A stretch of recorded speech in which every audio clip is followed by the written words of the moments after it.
We will talk about 2 of the Black Christmases. We will not talk about the one in the middle, It doesn't because it's exist. bad.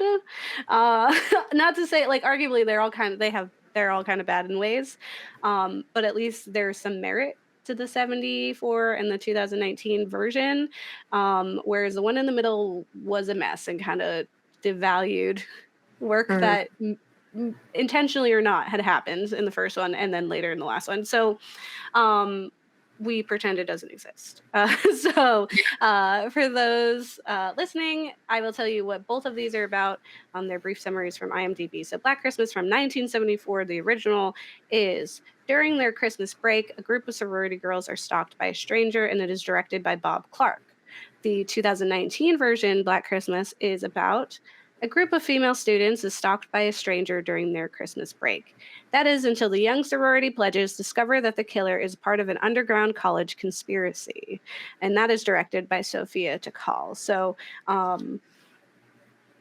a lady, and there's another sentence there, right? So it becomes less of this very insular event and becomes something that it seems to be a little hinting at societally. Yeah. Though when I get to it, it kind of ruins itself in the end. But it definitely had potential. So know people hate it. So we'll get into it. But what I want to start with is actually the 1974 version. The original Black Christmas follows this group of sorority girls as they're slowly picked off by an unknown killer in the darkness, who's like always lurking in the shadows. The girls have been, when we first meet them, we realize that they have been harassed by a creepy male caller dubbed the Moaner. He calls and says horrifying and uncomfortable things about the girls or women in general. And the girls just generally don't even bother calling the police because, like, what are they going to do about it? And they know that the society isn't going to take it seriously. And it's clearly an offense. Like, right from the beginning, you have this like creepy caller. And these girls left alone to have to deal with that. It's a red Hmm. flag for what may or may not happen soon. And as girls start to go missing and the others worry, they eventually do seek out help from the authorities, but they are dismissed because it is winter break, right? And the girls are probably off with some boyfriend, and just off doing what bad girls do, bad Hmm. college girls do instead of They being went to home. college, so Yeah, that's the problem. silly them. Yeah, so like the authorities are just as awful, not just as awful, but they are equally awful in just like their dismissal of these girls and their worry. And it's actually not until another man expresses concern, a girl's father actually, that the police are like, maybe something is amiss. Yeah. Take this into account and actually care about this girl. Yeah. Um, and in Black Christmas, it is an original slasher, which I thought was really entertaining because it actually came before Halloween, and before the subgenres like popularity craze, right? Is Black Christmas. It was like before its time. I think that's crazy. It features really creative point of view shots that Halloween is actually often praised for, like that one Mhm. scene they have that like um they like, I remember watching that documentary about it and how they, like, had to time it perfectly to, like, go and, Yeah. capture, the young, Michael Myers walking through the house. Yeah. And so, Black Christmas actually has, like, quite a few of those point of view shots, and it's a very long, like, lingering, voyeuristic shots that Yeah. happen as well, which is something that people really love Halloween for as well. I'm not saying Halloween stole this. I Yeah. don't know if, like, he watched it or, like, if this team watched it, but in the same vein of, like, these places were otherwise thought as being safe are no longer safe. There's also the case of, like, real serial killers who, there's that one serial killer, I can't remember his name, someone's gonna yell at me on the internet, who actually did kill, like, this house of nurses, like, nursing Oh, I students, remember that and listening. he, like, It was on a came in. podcast. Yeah. Yeah, he came in and, like, slowly he just, like, tied up all the girls and slowly killed them, and one of them managed to, like, hide under the bed for the Yeah. entirety of the time and was able to, like, uh, say who it was or what he Yeah. looked like. So it's definitely, like, stems from somewhat real issues, or things that had happened in the world, though just not quite like this. It's definitely a product of its time for a lot of ways, in a lot of ways, Yeah. especially with what the killer is and like how women are treated. It's definitely a part of that. But it's very horror. It's very like I think it's just interesting that it's not always like a first thing that people mention when they think about like slasher in that genre, or even just like home invasion. Even could be it Yeah. could be seen as that. The death scenes are really long and suffocating. There's like the one where he's like literally suffocating a girl. Like those take forever. And I think what's really interesting about Black Christmas from 1974 is that the final girl is really human. Like she's vulnerable, but also steadfast. Like she sticks to her guns and fights back in a way that we're not used to in horror, Yeah. especially at this time. It's also one of the first "the call is coming from inside the house" tropes. I guess spoilers for this 1974 film, but it does like it was like one of the first ones to do that. Uh-huh. And I think what makes Black Christmas quite interesting, however, is that it has incredibly feminist undertones.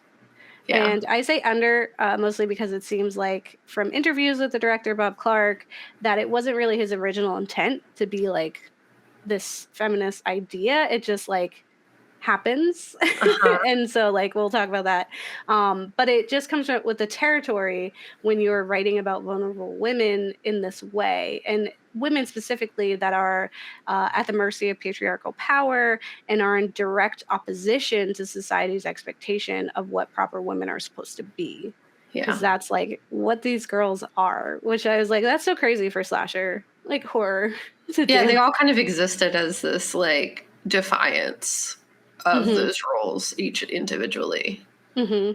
Yeah, like for one of the biggest reasons why this is dubbed as a feminist film and why we're covering it is actually its focus on abortion specifically. And that is that our final girl, right? So our protagonist, the person we're rooting for, is Yeah. pregnant and she doesn't want to be. Yeah. And it's quite an amazing situation for a horror movie in the 1970s. Jess tells her boyfriend Peter that she wants an abortion, and she does not sugarcoat it. Yeah. She doesn't use euphemisms. She wants an abortion, which Yeah. when we're thinking about film these days, like everyone kind of says like, oh, it's going to get taken care of, or what are you going to do about it? Like we Yeah. never say it outright. It's a dirty word, Yeah. right? And it's not, there's a few films out there that really do a great job of kind of being more realistic and honest about abortion and acknowledging it as a valid option. And Mm-hmm. this film, like, that's literally, she's just like, yeah, that's what I want. Period. And the fact that this film was released only a year after the ruling of Roe v. Wade, the presence of a final girl who steadfastly seeks an abortion in a horror film is honestly transformative. Like, it's Mm-hmm. just crazy to me. And whether it's Clark's intention or not, it certainly becomes feminist here because Jess is our protagonist, and we never see her in a villainous light. Rather, we see her rage-fueled boyfriend Peter as the monster. He is destructive. He like destroys this piano in a fit, like throwing a temper tantrum, Mm-hmm. and is even believed to be the killer uh, Yeah. throughout most of this. Like, because it seems very obvious, like what is going on. Yeah. And while Jess is continually compassionate, seeking answers and fighting against the oppressive systems that seek to invalidate her and her fellow sisters' experiences, like she just continues to be our heroine. Mm-hmm. Um, and anytime like it comes up that like she wants an abortion, like even when police find out, uh, it's still very clear that they're the bad guy and this is her right to choose. Mm-hmm. Um, in an article on Dread Central titled Jess's Choice: How Black Christmas 1974 Responsibly Addresses Abortion and Bodily Autonomy, written by Mary Beth McAndrews, they further describe the important subtext of having a final girl like Jess and a villain like Peter. Before he can get too excited, she quickly says, "I'm getting an abortion." She is merely telling Peter that she has made the decision. Yet, in this moment of establishing her bodily autonomy, Peter becomes livid, making the situation about him. Peter asks Jess, "Don't you ever consider anyone but yourself?" He adopts manipulative and abusive language to weaponize Jess's own decisions against her. Then he asks, "How could you do this to me today?" Centering Jess's experience on himself. He doesn't care about Jess, but about how this affects him and his personal goals. These questions, snarled through his curled lips, drip with cruelty and accusations, telling Jess she isn't allowed to or capable of making this choice. To Peter, Jess's body is his, especially since it's bearing his seed. Which is gross. Don't use that word, but how it is. Yeah. Essentially that. Again, it just goes on to explain like that Jess doesn't even have a big reason for not wanting to have the child, which is also really important. Yeah. Because she's in a somewhat stable relationship. Like up until this ridiculous tantrum, Peter's been kind of fine, right? He's kind of dismissive, but it's like kind of par for the course for men Oh, yeah. that we see in this film. But she's also at a good place in her life. Like she's in college, but she's on her way out. She's doing good things, and she is fully capable of taking care of a child were that her want. But she simply doesn't want one right now. Like she wants to pursue her dreams. She wants to live her life. And that, in Peter's eyes, makes her the villain. And McAndrews says, even more, her abortion doesn't define her. Jess isn't just a character undergoing the procedure whose every action and motivation revolves around pregnancy. Instead, she is the final girl, a survivor and a fighter, not just against Peter, but against all the men that refuse to listen to her, including the police. Because like I said, there's like a point where Peter or someone meant, like I think it was Peter, someone mentioned on the phone hinting at her abortion, and they look to her like, "What's that about?" And so she's like, "I'm gonna have an abortion. I guess that's relevant, and it's your business now." That's a reason for someone to want to Yeah. murder you. And then the cop's like, "Well, no wonder he's upset. It has to be Peter. He's got a good reason for murder." Just trash. That cop was so trash. Yeah, I mean, that's a commentary on campus police in general as well. The fact that colleges and collegiate organizations handle a lot of that stuff in-house in a very corrupt and not actually benefit, or it's very like, hush, hush, don't talk about it. Yeah. And I think in the first one, they tried the campus police, and they're the ones who are like, she's probably out with her boyfriend. And this is like a real detective who Okay. finds out about it. Because eventually it gets that far. And even still, they fail. I'll tell you about how much they fail. But there's this other part, and that it's that these sorority girls are good, bad girls. Yeah. So the true killer, which honestly should have been Peter, makes me mad that it wasn't, doesn't make any sense, is a stranger who lives in the attic. Yeah. Spoilers, but again, it's 1974. Yeah. He is a man who is superimposing his traumas onto the women in the house. He speaks of a mother, of getting rid of a baby, of abuse and torment, and he acts out these delusions onto the women of the house and in the town. And in an article on horrorobsessive.com titled "Slay, Girls, the Sliding Scale of Feminism in the Black Christmas Films" by Robin Moon, they explain, the killer is a psychosexual villain who targets solely women and girls, addressing them over the phone in an inherently sexual and creepy manner. He hides from women, luring and attacking them only when he knows they are vulnerable. After killing Claire, he sits her in a rocking chair and places a baby doll in her lap. His actions reflect an inferiority to and infantilization of women enjoying control over their bodies after he has killed them. These are all signs of misogyny-fueled murder. And this brings me to another element of this film that I think makes it even more feminist, and that's just the women, the way that they're written and who they are. The girls in the sorority are not good girls, like quote unquote, right? Not by the standards to which they are expected to abide. The character Barb is an outspoken, raunchy, and sexually confident woman. She smokes, drinks, makes sexual innuendos that upset uppity old men. She's a product of her time, making terribly sexist jokes or holding sexist problematic ideologies, such as when a town girl is raped and murdered, she quips, "You can't rape a townie." And she's an entire problem. But she's also herself. Which is like, you just don't get that. And I think a big part of it too is, although like Barb is incorrigible, there are things about her you're like, wow, she is kind of the worst in a lot of ways. She's still, in comparison, like the villains still are like the actual villain that's murdering people, but also like the police force or the men in power. Like every time she interacts with a man, and she more or less teases them, Like she has like the one dad like write out fellatio at one point. Mhm. Hilarious. She's kind of seemed a little charming in that way. Like that's just Barb, right? Like Barb is just the wild woman. Mhm. Um, so she's never really like a villain. And I think that's really important too. She's there alongside her fellow sorority sisters and she's looking for the missing ones. Like she does try. It takes a little bit because she like doesn't quite know that's happening. But she trusts that her friends are distressed enough that it matters. And she's fighting back against the owner on the phone. Like she like talks to him and says things about it. And when the father of one of the missing girls comes to find her, he's appalled by these girls and how that they act. Like he finds alcohol, or he finds like any hints that they party or have a good time or aren't here just being studious. Um, like it's very clear that these are women that for this time are bad in a way, Mhm. and the police are also made uncomfortable by them. And it's really easy to dismiss these girls as being wild and therefore not worthy of justice or their time. Like the police feel that way. Yeah.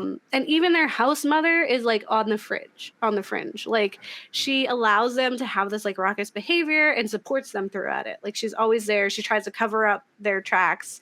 And she fights to keep the men around them blind to their true nature because she's like, this is them and they're allowed to be this way. But I also know society sucks. So Yeah. she like, in a lot of ways protects them from that. And she knows what happens when men see you as less than. Mhm. So I thought it was like pretty beautiful that she was there. I thought she was like kind of quirky and fun. And for I think specifically for a genre that focuses definitely in the years that follow this film on the brutalization and torment of femme bodies, having the good guys be these bad girls is phenomenal. Like quite honestly, and the fact that like we have so many of those slasher films where the moral of the story is like don't have sex, you'll die, Mhm. and just be good girls or look what happens, like the final girls are the virgins, right? Yeah. That's not the case. Jess very clearly isn't a virgin and Yeah. she's our final girl, right? Like I think it's just crazy that it's like at the beginning of this whole movement of what we will know slashers to be are these really bad girls, and Yeah. you root for them, Mhm. which is great. Now I'll go to the 2019 film. Uh, this is the second remake of Black Christmas. Like I said, there's one in the middle, but it's like, what are you doing? I think Yeah. it's a product of its time as well. Like before people were trying to do anything, they were like, it's just fun, and we Yeah. know people liked it. So what if we just keep going? Yeah. You don't have to do that. So, as a second remake, this one follows a group of sorority girls as they are being slowly picked off by an unknown evil. But it is made in 2019 and is directed by a woman, Sophia Takal. So this one seeks to be as feminist as it is allowed. Like it's Yeah. not pretend, it's not an accident. It's very clear it's not an accident. It's all intentional. And our final girl, Riley, doesn't want an abortion, but she is the victim of an on campus sexual assault. And the tone throughout is one of negligence. The boy who harmed her continues his college career unscathed, while Riley fights to protect her sisters from similar circumstances that feel inevitable because there's nothing to protect these girls. So it's just bound to happen again and again. Mhm. And as in the original, the girls are dismissed when they seek help, but not only because they are girls, but because they are outspoken girls. So it's not as like blatant like girls are gonna like go off with their boyfriends and we just don't care what women have to say. It's that we don't care what these women have to say specifically because they have been talking about all of the things that are wrong in our society for too long and Yeah. too loud. So they're essentially seen as attention seeking troublemakers. They are SJWs and therefore couldn't have any real problems. They make them up. Mhm. And so in an article on movie.com titled Line Lips, Spike Bats, When You're a Woman, It's Always Political by Willow Caitlin McClay, they explain some of the more subtle, powerful aspects of this feminist film. They say, there's one scene early on where Riley Stone is working her day job as a barista. Everything is normal until a man walks in she immediately recognizes. He's the best friend of the man who raped her. He's there for no other reason than to exert his power over her. But because Riley is working her day job, she can't say or do anything except serve him. The new Black Christmas is filled to the brim with examples like these and goes about delivering them in frank, to the point fashion that feels more appropriate for the times we live in now. Instead of dirty phone calls, the new edition of this story includes suggestive, threatening text messages, and the anxieties around abortion and a woman's right to choose are updated to that of rape culture. So it was like, yes, and Mm-hmm. to the original, as opposed to like what the second one was. It's just weird. I think there's some really beneficial things in the fact that it was like very overtly feminist and intentional that we liked. We like when you don't pull your punches. We like when you just flat out say Mm-hmm. things. I think that's totally fine. I think it's allowed. And when we were watching, we did feel very much like, despite some of the harsh reviews that the film has gotten, we were like, it's not as bad as people are making it out to be. But I Yeah. do feel like there were some things that fell short. I think it's just different from what other people are complaining about. Yeah. So it has gotten a lot of harsh reviews, and many dislike the on the nose feminist commentary. Again, we don't care, like we love that. So Yeah. that's not our problem. My problem is we have this sorority girl named Chris who's highly opinionated. She has petitions regarding the curriculum and is constantly chiming in with typical activist rhetoric. And like Barb in the first one, she's a problematic woman. Yeah. She refuses to abide by society's expectations and instead calls out the misogyny, racism, and patriarchal issues of the school and society. However, the constant quips and catchphrases feel forced and make Chris highly unlikable. She was terrible. She didn't feel like a friend. She just felt like the annoying SJW that everyone's supposed to hate, which Barb also kind of sucks. So maybe there's an equal thing there. But she also continually puts Riley into terrible situations where she is uncomfortable under the guise of fighting back. And she puts all the onus on Riley to fight against her attacker, the system, and more. In fact, there's like a terrible music number that plays at her assault and is framed as a sassy win, but instead comes off as an incredibly uncomfortable situation, not only for the audience, but also Riley, who didn't want to do it. And it's weird because like originally the other girls were going to do it, and then she had to like fill in Mm-hmm. for a girl who was just about to be assaulted. Like what? Like you're getting so close, and then we're like, no. Yeah. And in that same Slay Girl article, Moon goes on to say, this sentiment recurs consistently throughout the film, with Chris shaming Riley for not fighting back against her rapist at every opportunity and likening it to upholding the patriarchy. No respect for Riley's boundaries or feelings is given, but instead the responsibility for ending misogyny and rape culture is placed entirely on her shoulders, which is extremely problematic and insulting. And I get that. And whereas Barb was a problem in the 1974 version, certainly Chris made feminists look bad.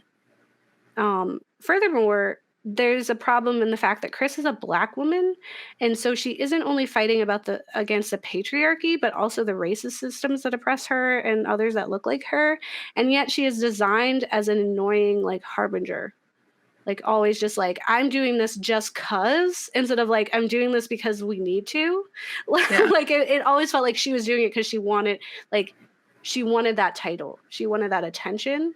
Instead of like no one was taking her seriously, even the good guys. And that just kind of undermines everything she was saying. And what she was saying was totally valid. Yeah. Like she had every right to be bad. So she's just like, designed this way. And I think if Chris were the protagonist, we could have explored way more issues, and possibly done more and with more tact specifically. And so it was really easy to dismiss Chris and all of what she stood for simply because she was seen as like annoying. And like she was just a trope. Like we were just like, oh, she's that. Right? Even when she's like winning in the end. Well, there was just like a lack of character development throughout. That didn't add to any of the characters specifically. Like they were all just reading their lines, filling this role, instead of giving them like actual growth and character development. And yeah, it was like, I didn't like that they made Chris the bad guy because they shouldn't have. It was rude. And I agree. I think she would have been a better protagonist. It would have had a different meaning. Yeah, like don't throw her in there as like a secondary annoying character. It just diminishes her whole point. Yeah. It's just not fun. The other problem with this film is its ending kind of undoes a lot of the work that it's done. The biggest issue with it is that it is revealed that the fraternity has awakened its founder's spirit, who was super misogynistic and the worst. He apparently was like a cultist or something magical Hmm. and holds a terrible power that allows him to control the minds of the boys. And these boys who were already terrible are now arguably victims too Hmm. because they're not really in control of their actions. And so we see the power that this has as other boys who are not associated with the frat and were otherwise seen as like kind of nice are affected by that power. A boyfriend is turned misogynistic and awful, starts saying really terrible things because he has this headache, and it's because the guy is in there. Hmm. Otherwise, that whole time he was very nice. There's a potential friend and or maybe boyfriend in the future who is quickly turned into a foe when he interacts with the frat.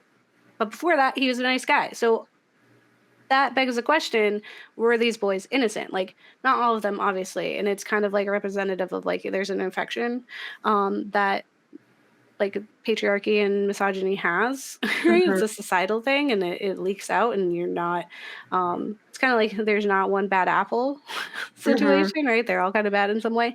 But at the same time, it's like we don't really know that um because we kind of discredit any evil that they've done and we put it on a magical force Yeah. that doesn't have like a face really. And so it's like, did these girls just murder other victims? Hmm. What is happening? So again, that Slay Girls article explains the problem of the supernatural ending, saying the involvement of the supernatural undercuts any real-world reflection of patriarchy and misogyny as it narrows it down to a frat cult that can be defeated. Misogyny in real life is ingrained in the fabric of society and expressed via microaggressions as well as direct violence towards and sexual assault of women. So any magical, otherworldly influence trivializes this reality. Furthermore, the twist brings into question whether the DKO pledges were actually evil, as the implication of brainwashing absolves them of any personal responsibility. They also say Riley and most of the women escape in the end after killing the DKO pledges in an attempt at empowering conclusion. However, it feels unearned and also validates Chris's problematic attitude of burdening rape survivors with the responsibility of fighting back. If the pledges were brainwashed, then the women potentially just murdered a building full of innocent people, and judging by how the police officer interpreted the situation earlier, Riley and the others could even be arrested. Even the idea that the evil is defeated is condescending in the context of real world patriarchy. And we have always had an issue on our show with the rape revenge trope. Yeah. And though this isn't explicitly that, it does serve similar purposes in that a rape did occur and now there is somewhat in a revenge, right? Because in the end, Riley and her sisters are going to be tried for murder of an entire fraternity's worth of boys and a police officer because one dies. They didn't win.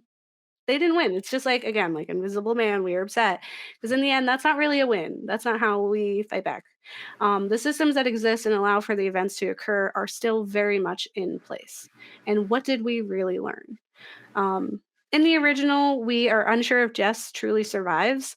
Believing him to be the killer, Jess kills Peter, and the police also believing him to be the killer, accept that as a just end and leave Jess in the house. And I'm not sure Hmm. why they didn't bring her in for more questioning, but Yeah, that or is like a what it is. hospital. Or a hospital, or like, give her some mental help, call her parents. They leave her there. While Billy, who's the real killer, who happens to be just a mentally ill, faceless monster, uh, 1970s horror.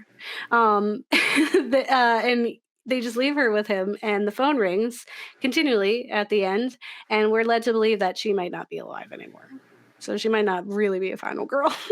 It's like Hmm. left up to interpretation. So while these are some truly feminist and impressive aspects to both of these films, they ultimately fall flat in the end. Still, I appreciate their existence and their contribution to the Fuck the Patriarchy movement. No, I mean, I really liked the film at first just because the world's sad. So it was nice to see people get vengeance in some way, in the way that was super on the nose and did not make me think too hard.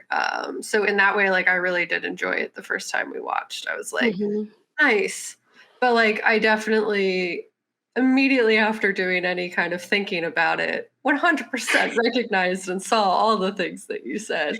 Yeah. I didn't, so I did find Chris like slightly irritating, but like I was also just like, she didn't bother me that much. But I also get Mm. like why other people were very bothered by It her. just seemed like she was written in the way that like we write when we're like, oh, such an annoying SJW.